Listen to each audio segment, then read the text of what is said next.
नमस्कार साथियों, स्वागत है आप सभी का अंकित इंस्पायर्स इंडिया पर। मैं हूं अंकित अवस्थी। आप हैं मेरे साथ में एक ऐसी खबर पर चर्चा करने के लिए जिसे हर भारतीय जानना जरूर चाहेगा। और खबर यूं है कि चीन को गलतफहमी है कि भारत उसका मुकाबला नहीं कर पाएगा। तो आज हम इनको बताने जा रहे हैं कि क्या है पूरी कहानी, किस तरह से भारत आपके साथ कंपैरिजन में कहां खड़ा हुआ है और किस प्रकार से भारत की रणनीतियां तुम्हारे लिए गलतफहमी सिद्ध हो सकती हैं। यह चर्चा कहां से निकली, चीन का दावा क्या है जिसके चलते आज के सेशन में हम इस बात तक पहुंचे हैं। तो चलिए शुरू करते हैं। कहां से निकल करके यह बात आई है, शुरुआत में बताते हैं।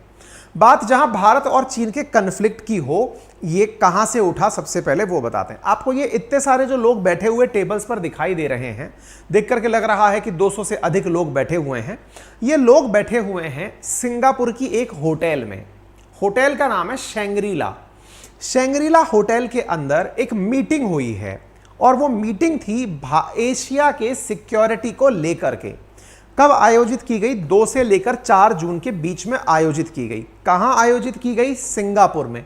सिंगापुर में इस मीटिंग का नाम था शैंग्रीला डायलॉग। मेरे प्यारे साथियों, जैसे भारत के अंदर जहां पर राष्ट्रपति भवन स्थित है उस पहाड़ी का नाम रायसीना हिल्स है, वहां पर जो मीटिंग सिक्योरिटी डिफेंस कॉर्पोरेशन से होती है उसे रायसीना डायलॉग कहा जाता है। ऐसे ही सिंगापुर में शैंग्रीला होटल में होने वाली इस IISS इंटरनेशनल सिक्योरिटी से संबंधित ये लंदन बेस्ड एजेंसी है, उसके द्वारा एशिया पैसिफिक में सिक्योरिटी को लेकर के दुनिया भर के बुद्धिजीवियों को बुलाकर जो मीटिंग कराई जाती है, इसे शैंग्रीला डायलॉग के नाम से जाना जाता है।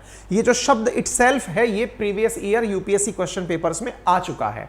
तो थोड़ा सा इसके बारे में जान लीजिए कि ये एशिया का प्रीमियर डिफेंस समिट है और इंटर गवर्नमेंटल सिक्योरिटी फोरम है, जो हर साल एक लंदन बेस्ड थिंक टैंक है जिसका नाम है international institute for strategic studies.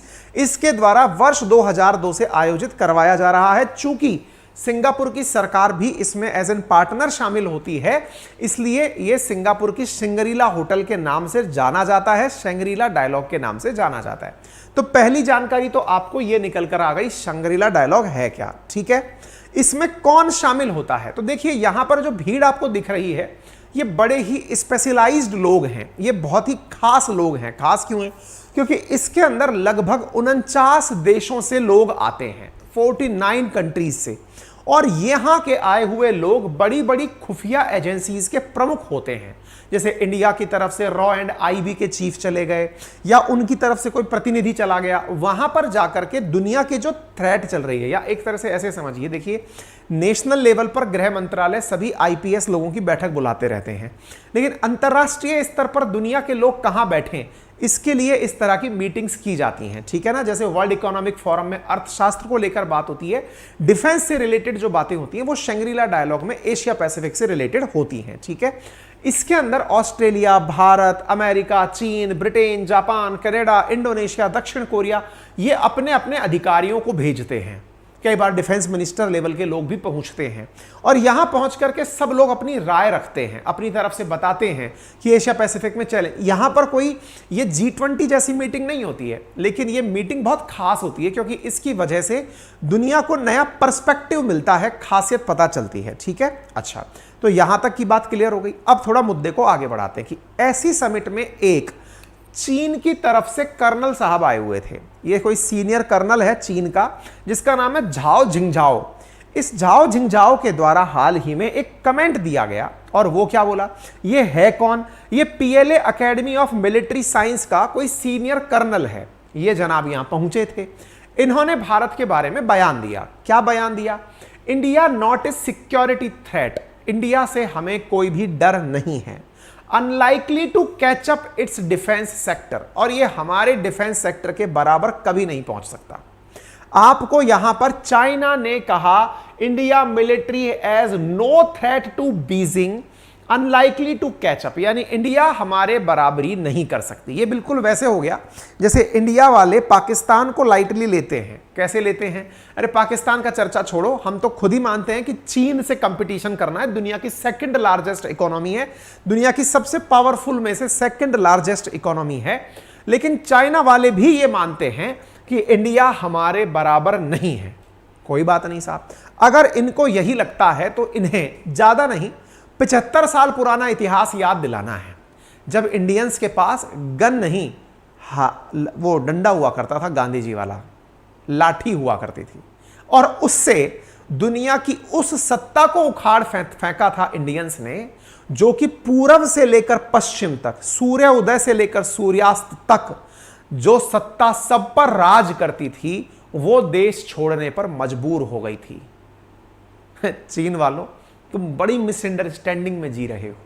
उस समय हम कुछ नहीं थे, तब हमने ब्रिटेन को खदेड़ा था।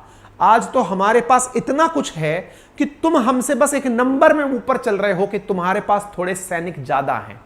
ये तुम हमारे बारे में जो कमेंट्री कर रहे हो, ये और कुछ नहीं, अपना भय कम कर रहे हो। कहते हैं कि लाइन बराबरी की हो तो दूसरे की छोटी करने के लिए उसकी लाइन को नीचे से मिटा दो। तुम कोशिश ऐसी कर रहे हो कि इंडियंस के आत्मविश्वास से खेलो। अरे अब तो जो हमारे नंबर हैं सब प्रोग्रेसिव हैं। विचार करो एक जमाना जब इंडियंस ने केवल लाठी दिखाकर ब्रिटिशर्स को खदेड़ दिया था। भैया 75 साल देश के पूरे हो चुके हैं, लोड मत लो। हमारे पास में अगर एक एक बंदूक भी रह गई ना तो तुम्हारे नमंचों को, तोप को, सबको उड़ा देंगे। खैर, तुमको जवाब टेक्निकल देंगे। आ जाओ आगे बढ़ेंगे। तो फिलहाल के लिए चीन के सिंगापुर में हुए इस एशिया के सबसे बड़े सिक्योरिटी डायलॉग में जब इन्होंने कहा कि भारत से हमें कोई खतरा नहीं है, तो इसका आधार क्या था? इसका आधार था कि भारत जो है वो अपनी सेना को मॉडर्नाइज नहीं कर रहा है। देखिए, ये बात आपको स्वीकार भी करनी होगी, हर बात को भावनाओं से नहीं लपेट सकते। आपको ये स्वीकार भी करना होगा कि इंडिया के केस में मॉडर्नाइजेशन ऑफ आर्मी, सेना का आधुनिकीकरण एक बड़ा चैलेंज है। बड़ा चैलेंज क्यों है, मैं फिर से याद दिला दूं, क्योंकि आधुनिकीकरण के लिए भारतीय सेना को बड़े निवेश की आवश्यकता है। आने वाला वार, आने वाला युद्ध आप जिस तरह से देख रहे हैं रशिया यूक्रेन के बीच में, वो कन्वेंशनल वॉर नहीं है।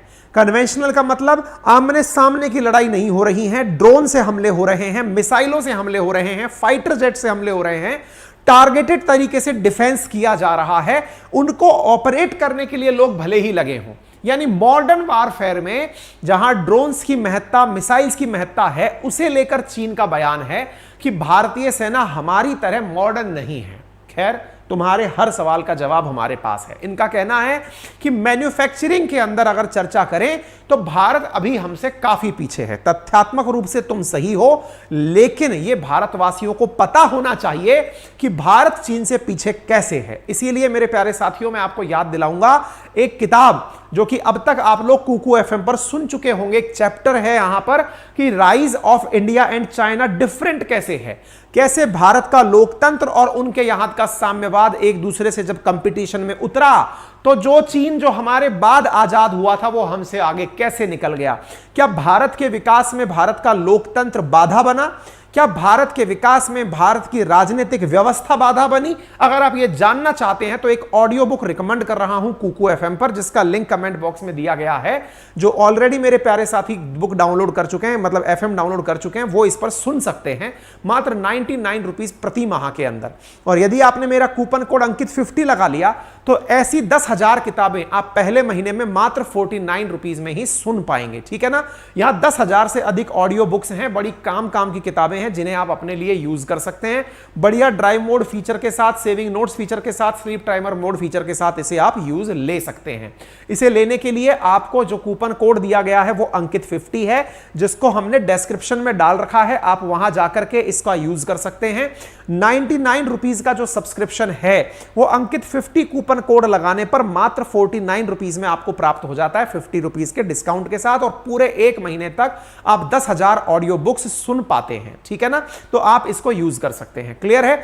आप जाइए और पहली ही बार में, अगर आप नए उपभोक्ता हैं तो यूज करें, और जो पहले जिन्होंने डाउनलोड कर रखा है वो आज इस ऑडियो बुक को जरूर सुनिएगा। अब हम इनका विश्लेषण करते हैं कि भारत और चीन कहां पर खड़े हैं, किस प्रकार से इन दोनों के बीच कंपैरिजन किया जाना गलत है, मैं आपको बताता हूं। हमने शुरू कहां से किया और हम कहां जा रहे हैं, अब आपको आज के सेशन में पता चलेगा। देखिए, जब बात भारत और चीन की सेना की हो तो चीन और भारत की सेना में जो कंपैरिजन है वो दुनिया की पहली और दूसरी सेना के नाम पर होता है। दुनिया की सबसे बड़े सैनिकों को, सबसे बड़ी संख्या में सैनिकों को चीन रखता है और दूसरे नंबर पर सर्वाधिक सेना भारतीयों के पास है। चीन के पास जहां 20 लाख एक्टिव पर्सनल्स हैं सेना के, वहीं भारत के पास 14,60,000 एक्टिव पर्सनल्स हैं। दुनिया की दूसरी सबसे बड़ी सेना भारत रखता है। जहां बात हो टैंक की तो जहां चीनियों के पास लगभग 5,000 टैंक हैं, लगभग 4700 टैंक भारत के पास भी हैं। अच्छा साथियों, यह डेटा 2020-2022 इस बीच में छपे हुए अखबारों से लिया गया है। संभवतया इनमें कुछ नंबर्स ऊपर नीचे हो सकते हैं। हम एकदम इनकी पुष्टि 100% नहीं करते। पता चले यहां 14 लाख की जगह 15 लाख हो गए हो, यहां 4600 की जगह 4700 हो गए हो। इसलिए हम पहले ही बोल रहे हैं कि इन डेटा को आप सिंबॉलिक रूप से यूज करें, तथ्यात्मक रूप से नहीं, क्योंकि हमने भी तमाम अखबारों से 2020 और 2022 के बीच के अखबारों से इसे लिया है। सेल्फ प्रोपेंड आर्टिलरी इनके पास 100, हमारे पास 100 है। आर्टिलरी, रॉकेट, प्रोजेक्टर, ये सब हमारे पास हैं। दुनिया के अंदर अगर सेना के नंबर्स को कंपेयर किया जाए तो भारत अमेरिका से भी बड़ी सेना रखता है। और अगर बात नंबर पर हो तो इस प्रकार से तो ये अमेरिका के पास तीसरी बड़ी सेना है, तो वो तो चीन से पीछे होनी चाहिए।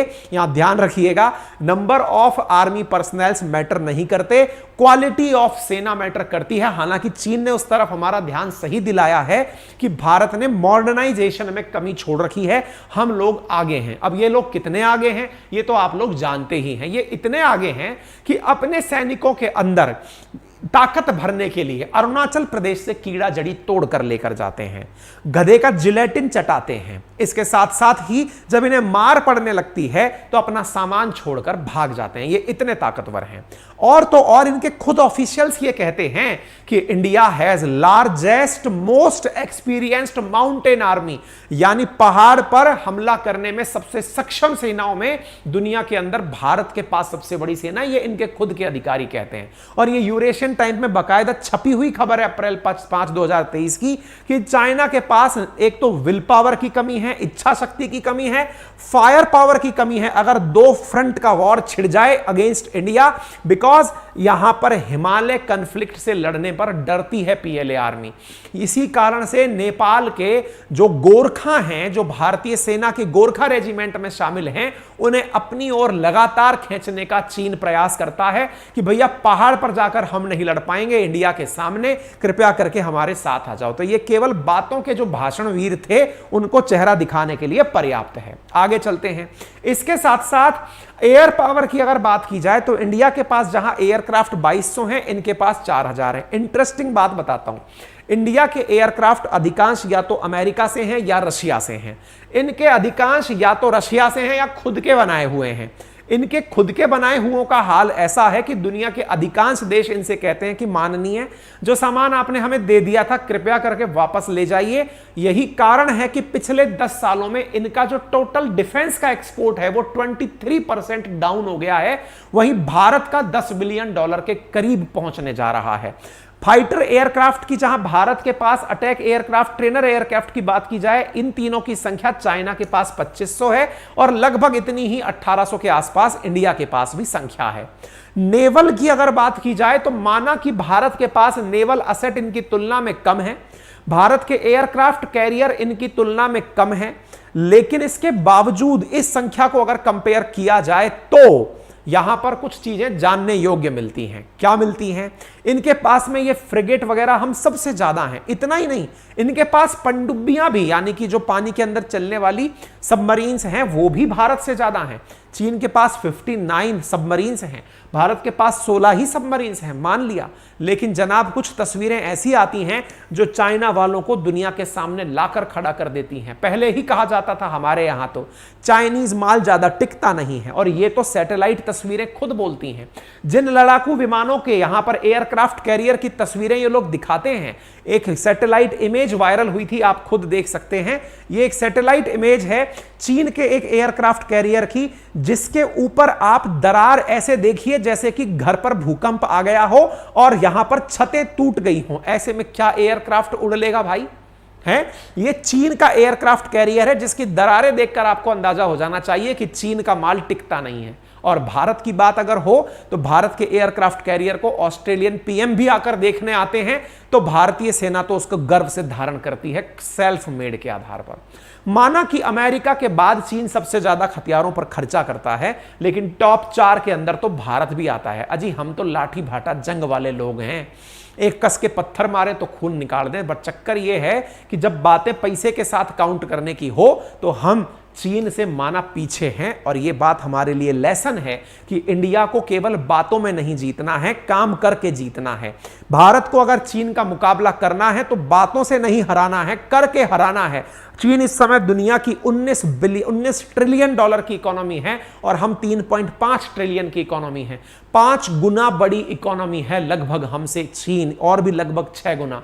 इतनी बड़ी इकोनॉमी तक पहुंचने का बड़ा रास्ता उन्होंने मैन्युफैक्चरिंग सेक्टर पर ताकत बना के किया है। भारत को भी जरूरत है कि मेक इन इंडिया जैसी योजनाओं पर काम करते हुए भारतवासियों को रोजगार देते हुए इस कंपटीशन को आड़े हाथों लेना चाहिए। हालांकि बात हो तो भारत का जो एक्सपोर्ट है वो 1.5 बिलियन डॉलर क्रॉस किया है इंडिजीनियस लेवल पर प्रतिवर्ष, तो लगभग 10 साल का 10 बिलियन डॉलर हो जाएगा। वही चाइना का आर्म एक्सपोर्ट 23% गिर कर आया है। देखो भैया एक चीज जान लो, चीन और भारत का जब कंपैरिजन हो रहा हो तो उस समय यह जानना जरूरी है कि भारत के पास भले ही इक्विपमेंट कम हो, लेकिन वो ट्रायल और टेस्टेड हैं दुनिया भर के युद्ध में। मैंने तो आपसे पहले ही कहा था कि रशिया यूक्रेन कॉन्फ्लिक्ट के अंदर अमेरिका यूक्रेन को वेपन दे ही इसलिए रहा है, पैट्रियट डिफेंस सिस्टम दे ही इसलिए रहा है ताकि उसकी टेस्टिंग दुनिया के सामने हो जाए और अमेरिका से लोग उसे खरीदना शुरू कर दें। यही हाल चाहे रूस का है। रूस ने यूक्रेन पर जो हमला किया उसके पीछे का बड़ा कारण है कि वो डिफेंस इक्विपमेंट्स को बेचना चाहता है दुनिया को कि देखो मेरा S-400 कैसे काम करता है, मेरी Kinjal missile system hypersonic missile कैसे काम करती है। हाइपरसोनिक से याद आया, चाइना वालों तुम्हारे ऊपर तो आरोप है तुम तो हाइपरसोनिक तकनीकी भी चुराते हो, जिसके चक्कर में रूस वाले तुमको पहले ही आउट करके रखते हैं और उन लोगों को जो खुफियागिरी का काम करते हैं उन्हें पनिशमेंट देते हैं। बताएंगे। इसके साथ साथ मेरे प्यारे साथियों, भारत के पास जितने भी इक्विपमेंट हैं या तो रशियन मेड हैं या अमेरिकन मेड हैं, आप देख सकते हैं। और इनके पास में जो इक्विपमेंट हैं वो सेकंड लार्जेस्ट इक्विपमेंट इनके पास रशियन मेड हैं। तो भारत के पास दुनिया भर के जो इक्विपमेंट हैं युद्ध के लिए वो ट्रायल और टेस्टेड हैं वॉर के अंदर, और इनके पास जो इक्विपमेंट हैं वो टेस्टेड नहीं हैं। तभी तो ये सुर्खियां छपती हैं कि बहुत सारे देशों ने इनसे कहा है कि आपके मिलिट्री इक्विपमेंट बड़े ही फॉल्टी किस्म के हैं, बड़ी ही कमियों के साथ उपलब्ध हैं, कृपया करके इन्हें वापस ले लीजिए। आप यहां पर 2021 की बांग्लादेश की खबर देख सकते हैं। Chinese arm to Dhaka fail quality and longevity test one after the other.